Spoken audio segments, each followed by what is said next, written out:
Hello friends, welcome to my YouTube channel learn with mind map by Mamta Verma. So friends, आज के इस lecture के अंदर हम बात करने वाले हैं कैबिनेट मिशन के बारे में।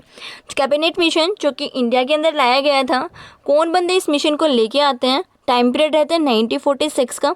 इसके ठीक 1-2 साल बाद आपको पता चलेगा कि जो इंडिया है वो इंडिपेंडेंस हो जाएगा, और इसके पीछे के जितने भी रीजंस हैं वो आपको यहाँ पे ज़रूर पता चलेंगे। कैबिनेट मिशन के साथ आपको ये भी पता चलेगा कि जो अपनी कांग्रेस पार्टी थी और दूसरी थी मुस्लिम लीग, ठीक है, ऑल इंडियन मुस्लिम लीग थी, जो दोनों की दोनों पार्टी थी, क्या वो इस मिशन के लिए एग्री होती हैं, क्या वो इसको सेटिस्फाई करते हैं या फिर वो मना कर देते हैं, क्या होने वाला है, ये चीज़ें आपको इस कंप्लीट लेक्चर को देखने के बाद समझ में आ जाएंगी। साथ के साथ अपना जो कंप्लीट कोर्स रहने वाला है ये बिल्कुल फ्री ऑफ कॉस्ट है, आपको कोई भी फ़ी पे नहीं करनी पड़ती, बिल्कुल फ्री ऑफ कॉस्ट है। आप इसे अपने फ्रेंड्स के साथ में, साथ के साथ जिन बच्चों को ज़रूरत है एक अच्छे कंटेंट की, आप उन्हें ज़रूर शेयर कीजिएगा ताकि वो इस चीज़ का बेनिफिट लें और अपने आने वाले जो एग्ज़ाम्स हैं उनको ईजिली क्रैक कर पाएँ। जो ये अपने जो अपकमिंग एग्ज़ाम्स हैं यूपीएससी, ईपीएफओ प्लस एसएससी, जितने एग्ज़ाम्स को कंडक्ट करते हैं उन सब के लिए सफिशिएंट है एनएफए। यहाँ से बाहर आपका कोई भी क्वेश्चन नहीं जाने वाला। सो आज के इस लेक्चर को स्टार्ट करते हैं कि आखिर होता क्या है। कैबिनेट मिशन जो कि 1946 के अंदर इंडिया में एंट्री करता है, तो उसको फर्स्ट ऑफ ऑल प्लान किया जाता है। हाँ जी, बिल्कुल किया जाएगा। जो क्लाइमेट एटली थे उस टाइम पे ब्रिटेन के पीएम थे, हाँ जी थे। फरवरी 1946 की बात है कि इस मिशन को प्रिपेयर किया जाता है एंड देन इंडिया के अंदर भेज दिया जाता है। कब? 24 मार्च 1946। डेट इंपॉर्टेंट है, याद रखना। 24 मार्च 1946 को ये इंडिया में आता है। बिल्कुल इंडिया में आएगा। इंडिया में आने के बाद क्या करेगा? जो बड़े बड़े लीडर्स हैं उनसे बात करेगा, उनसे मीटिंग करेगा, ठीक है भाई। तो गांधी जी जो थे वो कांग्रेस पार्टी से थे और जो जिन्ना थे वो थे मुस्लिम लीग से। इन दोनों से बात की जाती है, हाँ जी बात करेंगे बिल्कुल। और जो ओवरऑल यहाँ पे बात की जाए तो यहाँ पे जो 3 मेंबर्स थे इस पूरी की पूरे मिशन के अंदर, वो कौन कौन थे? फर्स्ट थे अपने लॉर्ड पैंथिक। आपको लॉर्ड लगाना है तो लगाओ, अदरवाइज कोई जरूरत नहीं है। पैंथिक नाम का एक बंदा था जो कि क्या था, सेक्रेटरी ऑफ स्टेट था इंडिया का। दूसरी बात पे कौन था भाई? स्टेफोर्ड क्रिप्स थे। क्रिप्स मिशन याद आया, ये वही क्रिप्स बंदा है जो कि पहले भी आ चुका है।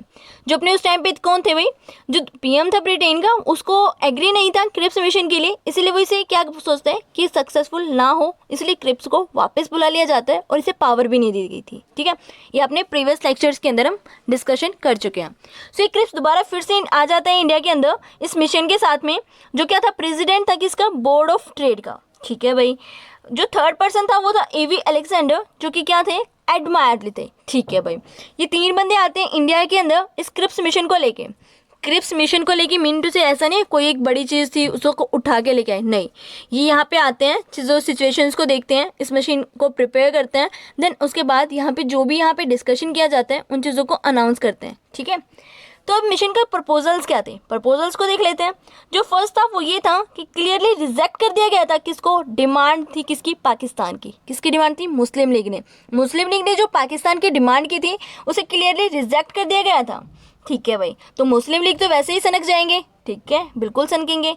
तो सेकंड बात क्या गई, ग्रुपिंग की गई किसके लिए भाई? जो अपने अलग अलग लाइक चीज़ें हैं, जैसे कि आपके पास टॉफ़ी हैं, इक्लेस की अलग से हैं, आपके पास एल्पेलनी के अलग से हैं, तो उनको अलग, जो सेम है उनको अलग अलग ग्रुप में रख दिया गया। तो ऐसे यहाँ पे हुआ। तो यहाँ पे 3 ग्रुप बनाए गए ABC, और किस पे डिपेंड किए गए? जो उनके फीचर्स हैं, सेम फीचर्स वालों को एक तरफ रखेंगे, दूसरे वालों को अलग ग्रुप में डाल दिया जाएगा, ठीक है भाई। सेकेंड था ग्रुपिंग वाला। अब बात करते हैं थर्ड चीज़ की। थर्ड में क्या आएगा भाई? जो सेक्शन A बनाया गया, जो कि ग्रुपिंग A थी, उसके अंदर रखा गया मद्रास, बॉम्बे, और जो आपका सेंट्रल प्रोविंसेस था, और जो यूनाइटेड प्रोविंसेस थे, और जो बिहार, उड़ीसा, ये सारी चीज़ें थी हिंदू के मेजोरिटीज़ एरिया थे, जहाँ पे क्या थी, कांग्रेस पार्टी थी, जहाँ पे कांग्रेस हर बार क्या करती थी, जीत जाती थी। वो क्या थी, वो ये वाले एरियाज थे, ठीक है भाई। और सेक्शन B के अंदर रखा गया Punjab, north west frontier provinces, Sindh, जहाँ पे मुस्लिम की मेजोरिटीज़ थी, ठीक है भाई। सेक्शन C के अंदर रखा गया बंगाल, असम, जहाँ भी क्या थी, मुस्लिम्स की मेजोरिटी थी। तो ओवरऑल यहाँ पे 3 ग्रुप बनाए गए। यहाँ पे मान लो एक यूनाइटेड प्रोविंसेस, इधर अपना A ग्रुप, B ग्रुप और C ग्रुप। फिर A ग्रुप के अंदर कितने बहुत सारी चीज़ें जुड़ी हुई हैं, सेम B ग्रुप के साथ भी बहुत सारी चीज़ें जुड़ी हुई, और सेम C ग्रुप के साथ भी ऐसे ही ग्रुपिंग की गई। अच्छा, ऐसे की गई। तो उसके बाद क्या करेंगे भाई? उसके बाद जो अपना नेक्स्ट आ गया वो ये बोला गया कि जो कॉन्स्टिट्यूएंस था असेंबली के अंदर, वो बंदे जो थे वो इलेक्ट होके आते थे, ठीक है भाई, इलेक्ट होके आए थे। Then provinces assembly by the proportional of representation, इन्होंने क्या बोला कि जो बंदे इलेक्ट होके आएंगे उन्हें क्या किया जाएगा, एक रिप्रेजेंटेशन से ही उन्हें इलेक्ट किया जाएगा। मीन टू से क्या भाई, यहाँ पे आपको साफ साफ क्या पता चल रहा है कि इन्होंने क्या किया, प्रोपोर्शनल एक रिप्रेजेंटेशन दी। ठीक है, थर्ड जो नेक्स्ट पॉइंट है वो क्या बोला गया, यहाँ पे जो 3 सेक्शंस हैं, 3 सेक्शन है ना, ए बी सी, इन तीनों सेक्शंस के सेपरेट कॉन्स्टिट्यूशन बनाए जाएंगे। अच्छा, मतलब हर एक सेक्शन का हर अलग अलग क्या होगा, कॉन्स्टिट्यूशन बनेगा, जैसे कि यूएसए में है। ठीक है भाई, और जो प्रोविंसेस थे will have the 3 separate constitution, तो जो अपना प्रोविंसेस आएंगी उनके तीनों के अलग अलग सेपरेट कॉन्स्टिट्यूशंस होंगे। हाँ जी, बिल्कुल होंगे। उसके बाद क्या बोला गया कि यहाँ पे जो भी 3 सेक्शंस होंगे जो वो एक साथ हो जाएंगे, they form A union constitution. जैसे कि अपना ए बी और सी, इनका अलग कॉन्स्टिट्यूशन, इसका अलग कॉन्स्टिट्यूशन और इसका अलग कॉन्स्टिट्यूशन और यूनियन का अलग, तो हर एक कॉन्स्टिट्यूशन का जो होगा वो ग्रुपिंग के अकॉर्डिंग अलग अलग होंगे। अच्छा, ये भी ठीक है भाई, कोई दिक्कत नहीं।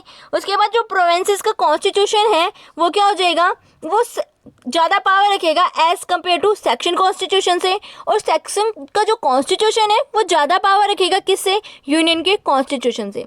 अगर आप बात करो तो प्रोविंसेस को ज़्यादा पावर दी गई है एज़ कम्पेयर टू सेंटर और यूनियन के। ठीक है, लेकिन आज के टाइम में कैसा है, अपना क्या है, क्वासी फेडरल है, सेंटर की तरफ ज़्यादा पावर है एज़ कम्पेयर टू आपके स्टेट्स के। ठीक है, यूनिटरी वाइज है लेकिन ये सारी चीज़ें। उसके बाद नेक्स्ट पॉइंट पे बात करते हैं, यहाँ पे एक कॉमन सेंटर बनाया जाएगा उनको कंट्रोल करने के लिए, किस चीज़ को भाई, डिफेंस को, कम्युनिकेशंस को, और जो आपकी जो एक्सटर्नल अफेयर्स हैं उन सबको। यहाँ पे इन्होंने क्या बोला, आप कितनी भी ग्रुपिंग कर लो, कितने कुछ भी अपने यहाँ पे पार्ट्स में डिवाइड हो जाओ, लेकिन जो आपका एक कॉमन सेंटर रहेगा आपके डिफेंस का, आपके कम्युनिकेशंस का, इन सब चीज़ों का आपका कॉमन रहेगा, मतलब एक सेंटर रहेगा। अच्छा, ये भी ठीक है भाई। नेक्स्ट बोला गया, provinces have the all of the autonomy and residual powers, जो आपके यहाँ पे प्रोविंसेस हैं उनको पावर दी गई, सेंटर को वीक रखा गया, लेकिन जो प्रोविंसेस थी उनको पावर दी गई हर चीज़ को कंट्रोल करने की। ठीक है, यहाँ पे क्या किया गया, फिर यहाँ पे 3 एग्जीक्यूटिव्स बनाए गए, 3 ऐसी लॉ बनाने की, फॉर्मेशन करने की चीज़ें बनाएंगे। क्या क्या, एग्जीक्यूटिव एंड लेजिस्लेचर। एग्जीक्यूटिव क्या करता था, लॉ को इम्प्लीमेंट करता था, और लेजिस्लेचर क्या करता था, लॉ को फॉर्मेशन करता था, ऐसे ही था ना। तो ये सारी चीज़ें अलग अलग रखी गई, यूनियन के लिए अलग लेजिस्लेचर और अलग से एग्जीक्यूटिव, सेक्शन जो कि ग्रुप थे उनके लिए अलग से एग्जीक्यूटिव एंड लेजिस्लेचर, और प्रोविंसेस के लिए भी सेम एज इट इज़। ठीक है, उसके बाद क्या बोला गया, जो प्रिंसली स्टेट्स थी वो ज़्यादा टाइम के लिए अलग अलग नहीं रह सकती, उन्हें ज्वाइंट होना पड़ेगा, या तो प्रिंसली स्टेट के साथ या किसी ग्रुप में ऐड होना पड़ेगा अगर वो एग्री हैं तो। अगर वो हमारे साथ एग्री हैं, हमारे साथ रहना चाहते हैं, तो हमारे साथ एक क्या करना पड़ेगा, एक जो पूरा का पूरा एक फॉर्म है वो आपको साइन करना पड़ेगा, दैट मीन्स एग्रीमेंट।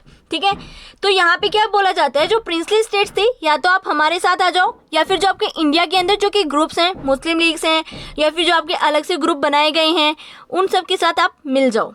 तो सीधी सी बात है, यहाँ पे बंदों को खुद की चॉइस रखी गई, हम आपको ज़बरदस्ती नहीं कर रहे, जहाँ आपका मन करता है आप वहाँ पे क्या कर सकते हो, खुद को जोड़ सकते हो। ठीक है, उसके बाद क्या बोला गया है, ये अपने कुछ पॉइंट्स इंपॉर्टेंट है जो कि आपके एग्जाम्स के अंदर बार बार रिपीटेशन में आते हैं। तो क्या बोला गया, after 5 year any provinces can comes out the allotted sections can ask the change. इन्होंने क्या बोला कि 5 साल के बाद अगर कोई भी अपने सेक्शन को चेंज करना चाहता है तो वो अपने सेक्शन को चेंज कर सकता है। कैसे भाई, जैसे कि कोई भी बंदा सेक्शन ए के अंदर था, ठीक है, कोई भी बंदा सेक्शन ए के अंदर था, उसे बी के अंदर जाना है, तो 5 साल कंप्लीट करने के बाद अपने सेक्शंस को चेंज कर सकते हैं। अच्छा, और उसके बाद क्या बोला गया, उसके बाद आपसे कहा गया कि जो आपके आफ्टर 10 ईयर्स हैं, 10 साल बाद वो क्या कर सकते हैं, आपके जो कॉन्स्टिट्यूशन है वो सेक्शन के कॉन्स्टिट्यूशन को भी और यूनियन के कॉन्स्टिट्यूशन को भी चेंज करवा सकता है। मतलब उसको पावर दी गई कि 5 साल बाद आप अपने सेक्शंस को चेंज करवा सकते हो, और 10 साल बाद आप अपने जो कॉन्स्टिट्यूशन है उसको भी चेंज करवा सकते हो, अपने सेक्शन का नहीं, अपने यूनियन का भी। ठीक है भाई, उसके बाद क्या बोला गया, जो इंटरिम गवर्नमेंट है उसकी फॉर्मेशन की जाएगी, और उसकी फॉर्मेशन में कौन बंदे होंगे, जो कि कॉन्स्टिट्यूशन असेंबली में होंगे। जो कॉन्स्टिट्यूशन असेंबली के बंदे हैं वहीं क्या करेंगे, इंटरिम गवर्नमेंट की फॉर्मेशन करेंगे। अब आप बोलोगे इंटरिम गवर्नमेंट क्या होता है भाई, इंटरिम गवर्नमेंट एक ऐसी गवर्नमेंट है जो भी यहाँ पे गवर्नमेंट बनने से पहले जो एक बीच की एक स्टेट होती है जो गवर्नमेंट को चलाने के लिए चाहिए उस चीज़ की फॉर्मेशन, तो वो क्या आएगी, उसको बोलते हैं इंटरिम गवर्नमेंट। ठीक है भाई, इतनी सारी चीज़ें क्लियर। उसके बाद बात करते हैं कि कांग्रेस पार्टी और जो मुस्लिम लीग है वो क्या कहती हैं, उन दोनों के क्या यहाँ पे सजेशंस थे, क्या वो इन चीज़ों को मानती हैं। अब कांग्रेस पार्टी बोलते हैं कि भाई जो आप यहाँ पे बोल रहे हो ना कि जो प्रोविंसेस हैं आप सारे के सारे यहाँ पे ग्रुपिंग कर रहे हो और साथ के साथ हमें ये भी दे रहे हो कि 5 साल बाद चेंज करना है, वो हमें पसंद नहीं है। जो इन्होंने ग्रुपिंग की बोली कि कंपलसरी है, लेकिन जो ब्रिटिशर्स का एक पूरे का पूरा मिशन आया था उसमें कंपलसरी कहीं वर्ड ही नहीं था। ये कब खुद ही सोच रहे हैं, ठीक है। तो ग्रुपिंग का इन्होंने बिल्कुल सही नहीं लगा, ये बोले ग्रुपिंग हमें बिल्कुल पसंद नहीं है। ऊपर से 5 साल का जो आप टाइम पीरियड दे रहे हो, एक बंदे को बांध के रख रहे हो कि 5 साल बाद ही आप चेंज कर सकते हो, वो भी हमें मंजूर नहीं है, ठीक है। उन्होंने 2 पॉइंट्स बताए अपने। देन उसके बाद मुस्लिम लीग तो आपको पता है पाकिस्तान के लिए बिल्कुल चिढ़ गई होगी। उसके बाद क्या होता है भाई, ये बोलते हैं कि ग्रुपिंग तो जो आप कर रहे हो ना वो कंपलसरी है, ABC जो भी आपको बनाना है वो बनाओ, बट जो आप बोल रहे हो ना 10 साल बाद 5 साल बाद आप चेंज कर सकते हो, वो ना करो। वो हमें बिल्कुल पसंद नहीं है। क्यों नहीं पसंद है भाई? क्योंकि सोच रहे थे जो पार्ट्स बनेंगे, जो सेक्शंस बनेंगे, उनको बाद में हम ज्वाइन करके एक पाकिस्तान की फॉर्मेशन कर देंगे, ये इनके दिमाग में चल रहा था, ठीक है। उसके बाद ब्रिटिशर्स क्या करते हैं, इस जो ये बार बार बोल रहे हैं कंपलसरी वर्ड को, इसको पूरी की पूरी इस कन्फ्यूजन को सोल्व करते हैं। वो क्या बोलते हैं कि जुलाई 1946 में जो इलेक्शन होंगे प्रोविंसेस के असेंबली के और जो कॉन्स्टिट्यूशन असेंबली के लिए, प्रोविंसेस में जो क्या होंगे इलेक्शंस होंगे, किसके लिए? कॉन्स्टिट्यूशन असेंबली के लिए, जो कि क्या होते हैं पार्शली तो इलेक्टेड होते हैं और पार्शली क्या होते हैं नॉमिनेटेड होते हैं। जो मेंबर होते हैं वो पार्शली इलेक्टेड होते हैं और पार्शली नॉमिनेटेड होते हैं, ठीक है भाई। देन मुस्लिम लीग को क्या किया गया, मुस्लिम लीग ने बायकॉट कर दिया इन सब इलेक्शंस को और क्या बोला, हमारा डायरेक्ट एक्शन देखना। अच्छा, मतलब मुस्लिम लीग यहाँ पे इलेक्शन नहीं कर लड़ना चाहती, वो बोलते हैं, वो धमकी दे रही है कि अब देखना हम क्या करते हैं। अब हमें बार बार नहीं पूछना कि आप हमें पाकिस्तान की फॉर्मेशन करने दो, ना हम कांग्रेस से पूछेंगे ना हम ब्रिटिश से पूछेंगे, अब जो करना है हम खुद करेंगे। सोच लिया इन्होंने, ठीक है भाई। अब करेंगे क्या, ये 16 अगस्त 1946 की बात है, ये डायरेक्ट एक्शन करते हैं। ये बंदों में आपस में काले झंडे ले लेके ब्रिटेन चले जाते हैं और यहाँ भी दिखाते हैं और अप्रोक्सीमेट 5000 बंदे यहाँ पे डेथ हो जाते हैं, उनकी डेथ हो जाती है। ऐसे कैसे? बहुत सारी चीज़ें, इतना भयंकर बवाल मच जाता है यहाँ पे कि आप सोच भी नहीं सकते। वो सिचुएशन जो गुजर चुकी है, इसलिए मैंने उसकी कोई पिक्स नहीं लगाई यहाँ पे, ताकि जो टाइम आपका बुरा बीत चुका है हमारे इंडिया के अंदर वो दोबारा रिपीटेशन में नहीं सोचना हमें, दैट्स वाई। तो यहाँ पे 10 सितंबर 1946 की बात है। तो नेहरू जी सोचते हैं कि भाई इन्हें तो ये डायरेक्ट एक्शन कर रहे हैं, इन्हें तो कुछ करना नहीं है, हम क्या करें, एक इंटरिम गवर्नमेंट की फॉर्मेशन कर लें। तो नेहरू जी 10 सितंबर 1946 में क्या करते हैं, एक इंटरिम गवर्नमेंट की फॉर्मेशन करते हैं।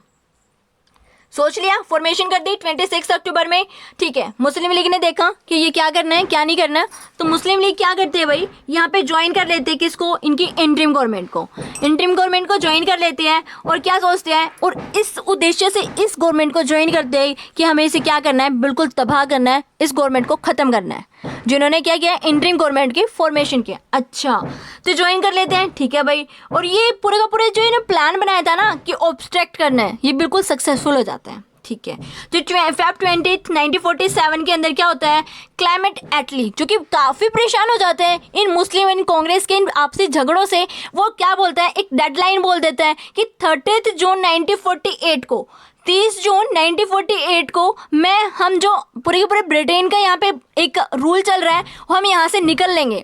उससे पहले अगर आप जिससे बोलोगे हम उसको पावर दे देंगे, अगर आप नहीं करते हो, अगर आपके आपसी झगड़े नहीं खत्म होते हैं तो हम पूरी की पूरी पावर प्रोविंसेस या जो कि आपकी प्रिंसली स्टेट्स हैं उनको देके निकल लेंगे। दैट मीन्स आप क्या समझते हो, यहाँ पे इन्होंने डिसाइड कर लिया है। और पहले जो झगड़े थे इंडिया के अंदर वो क्या थे, हमें फ्रीडम चाहिए, हमें फ्रीडम चाहिए, हमें फ्रीडम चाहिए। और अब क्या है, अब मुस्लिम लीग वाले बोल रहे हैं कि हमें अलग से नेशन चाहिए, जो कांग्रेस वाले बोले वो नहीं, ज्वाइंट रहेंगे। तो ऐसे कुछ चीज़ें आपस में चल रही हैं और फ्रीडम हमारे सामने है, दरवाजे पे खड़ी है, लेकिन हम ले ही नहीं रहे। ऐसी कुछ सिचुएशन बनी है। तब क्या बोलते हैं, बोलते हैं हम पावर ट्रांसफ़र कर देंगे इसको प्रोविंसेस को, और जो प्रोविंसेस को हम पावर ट्रांसफ़र करके जाएंगे वो तब करेंगे जब आपकी तरफ से कोई भी फाइनली डिसीजन नहीं आ जाता कि हमारे पास कोई भी पार्टी, कोई भी हमारी आपस में सुलह नहीं हुई, ठीक है भाई। ये सारी क्या करते हैं, एक डेडलाइन दे देते हैं 30 जून को 1948 को, ठीक है भाई। सारे बंदे परेशान हो चुके हैं भाई, उधर वो बंदे भी परेशान हैं ब्रिटेन वाले कि कर क्या रहे हैं ये बंदे, ठीक है। साथ के साथ में क्या करते हैं, जो वेवल्स था, जो वेवल यहाँ के क्या था भाई, ये वेवल से आया था यहाँ पे, अपने पूरे के पूरे प्लान्स को लेके आया था, वॉइस रॉय था। अब क्या करता है, जो वेवल्स है उसको ट्रांसफ़र कर देता है किसके थ्रू, आपस में एक्सचेंज कर देते किससे, माउंटबेटन से। तो अब नेक्स्ट वीडियो के अंदर हम जो डिस्कशन करने वाले हैं वो बात करेंगे माउंटबेटन के बारे में।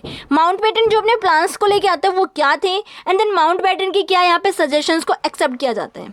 ठीक है, यहाँ पे बिल्कुल तबाही कर चुके हैं जो मुस्लिम लीग्स वाले हैं, वो कुछ नहीं सोच रहे, उन्हें आगे पीछे सोते जागते एक ही चीज़ दिखाई दे रही है, वो है पाकिस्तान, कि हमें कुछ ना दो लेकिन हमें पाकिस्तान चाहिए।